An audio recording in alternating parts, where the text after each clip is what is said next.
할렐루야. 오늘도 새날을 주신 하나님을 찬양합니다. 오늘도 말씀으로 시작하는 이 하루, 말씀 충만, 은혜 충만, 성령 충만한 하루가 되시기를 주님의 이름으로 축복합니다. 오늘 우리에게 주신 하나님 말씀은 이사야 59장 16절에서 18절까지 말씀입니다. 하나님의 말씀을 경청하시기 바랍니다. 사람이 없음을 보시며 중재자가 없음을 이상히 여기셨으므로 자기 팔로 스스로 구원을 베푸시며 자기의 공의를 스스로 의지하사 공의를 갑옷으로 삼으시며 구원을 자기의 머리에 써서 투구로 삼으시며 보복을 속옷으로 삼으시며 열심을 입어 겉옷으로 삼으시고 그들의 행위대로 갚으시되 그 원수에게 분노하시며 그 원수에게 보응하시며 섬들에게 보복하실 것이라. 아멘. 자, 오늘도 이 말씀을 통해 우리에게 주신 하나님의 음성을 듣게 되기를 바랍니다.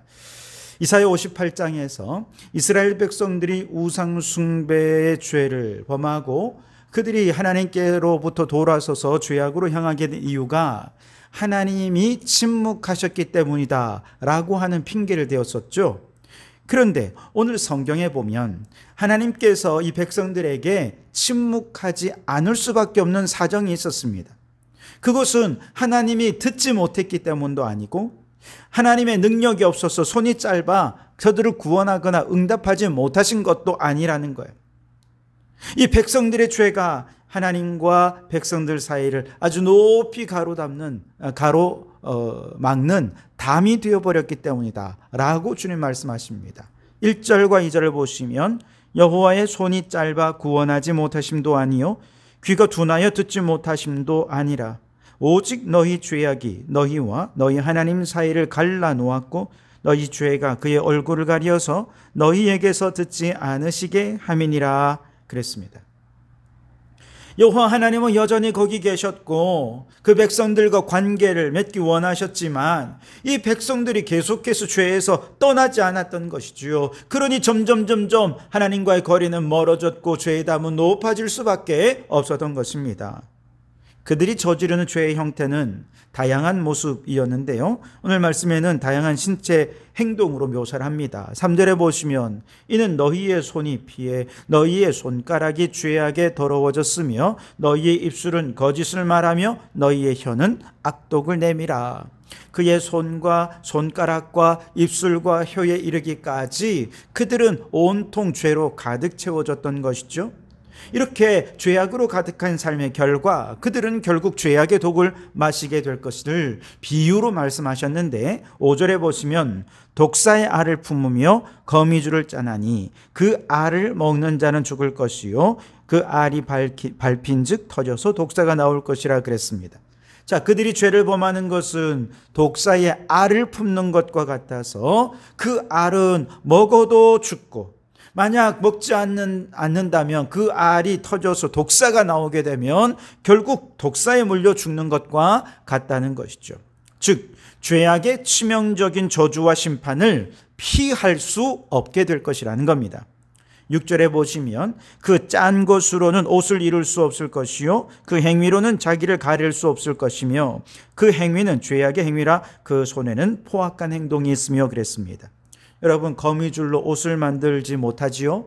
마찬가지로 어떤 인간의 행위로도 자신의 죄악되고 포악한 행위, 가릴 옷을 만들 수가 없고 가릴 수가 없게 된다는 것이죠.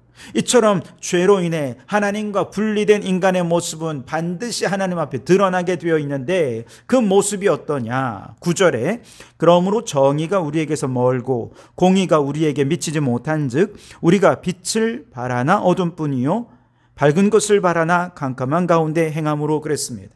자, 빛 대신 하나님께로부터 분리되고 나니 어둠 속을 헤매는 것이 그들의 삶이 되어버렸습니다. 10절에 우리가 맹인같이 담을 더듬으며 눈 없는 자같이 두루 더듬으며 낮에도 황혼때같이 넘어지니 우리는 강장한 자 중에서도 죽은 자 같은지라 그랬습니다. 하나님을 떠난 이 백성 어둠 속을 헤매며 그들의 살아가는 모습이 마치 맹인 같고 눈 없는 자처럼 늘 더듬고 넘어지고 죽은 자같이 그렇게 절망에 빠져버리게 되었다는 것이죠.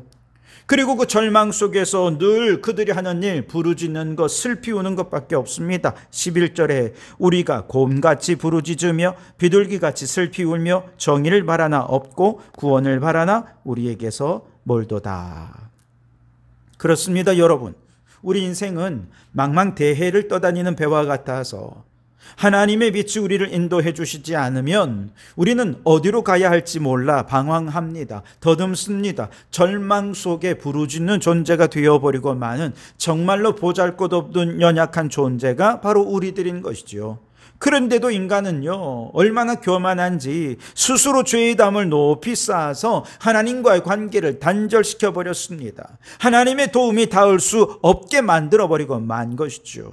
그러면서도 하나님을 원망합니다. 하나님 왜 기도에 응답하지 않으셨습니까? 왜 침묵하셨습니까? 하나님이 침묵하셔서 하나님이 없는 줄 알았습니다. 그러면서 또 죄를 범하고 그렇게 계속해서 죄악의 악순환이 반복되고 만 것이죠. 자, 그렇기 때문에 누군가 이 죄악의 악순환을 끊지 않고서는 우리에겐 희망이 없습니다. 끊임없이 죄악의 악순환을 반복하던 그 결과는 결국 지옥에 떨어지는 것밖에 없는데 누가 이 죄악의 쇠사슬을 끊을 수 있겠습니까? 죄악의 악순환을 끊지 않는다면 맹인이 맹인을 인도하는 것처럼 그들은 더듬을 수밖에 헤맬 수밖에 없습니다. 죄인이 어떻게 죄인을 구원할 수 있겠습니까? 이 세상에는 죄악의 악순환을 끊을 수 있는 사람 아무도 없는 것이죠.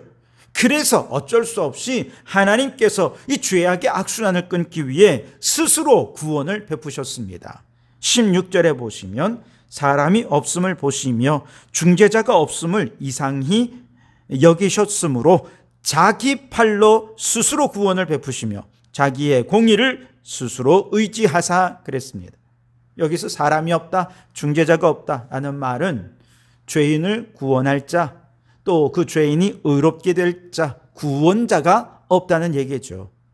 그래서 하나님이 이 세상에 어디에도 구원자를 찾을 수 없기에 친히 죄인을 구원하시기 위해 스스로 나서야 했던 거죠. 이 세상은 이미 죄악의 세력에 굴복당했고 철저히 타락했기 때문에 스스로를 구원할 힘을 갖지 못했습니다. 그래서 하나님께서 이제 구원의 계획을 세웁니다. 성부 하나님이 하나님 자신이 친히 죄인을 구원하시기로 결정하시고 구속의 계획을 세우십니다. 그 계획에 따라서 하나님께서 육신을 입고 이 땅에 오셔서 우리의 구원자로 중재자가 되셨고 마침내 십자가 대속의 사역을 통해 하나님의 구원의 계획을 성취하신 것이죠. 그래서 십자가는 하나님의 죄인을 구원하실 하나님의 방법, 하나님의 지혜, 하나님의 능력이 되신다라고 말씀하시는 것이죠. 또 다른 차원에서 하나님의 구원의 사역은 마귀와 싸우는 영적 전쟁과도 같습니다. 그래서 이어지는 말씀에서 하나님께서는요, 마귀와 맞서는 무장한 용사로 스스로를 비유하시는데요. 17절, 18절에 공의를 갑옷으로 삼으시며 구원을 자기의 머리에 써서 투구로 삼으시며 보복을 속옷으로 삼으시며 열심을 입어 겉옷으로 삼으시고 그들의 행위대로 갚으시되 그 원수에게 분노하시며 그 원수에게 보응하시며 섬들에게 보복하실 것이라 그랬습니다.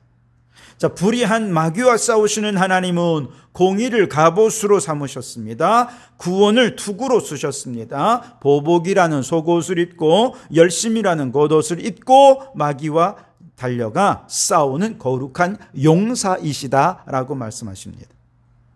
그렇죠, 여러분. 마귀가 수단과 방법을 가리지 않고 온갖 불의와 방법으로 공격을 해온다 해도 하나님은 절대 마귀와 똑같이 맞설 수 없습니다. 네가 불의를 행하니 나도 불의를 행해, 네가 불법을 하니 나도 불법을 해. 하나님은 그렇지 않습니다. 하나님은요, 절대 마귀를 대적하실 때 하나님의 공의의 방법으로 맞서지지 마귀가 원하는 방법으로 싸우지 않는다는 것이죠.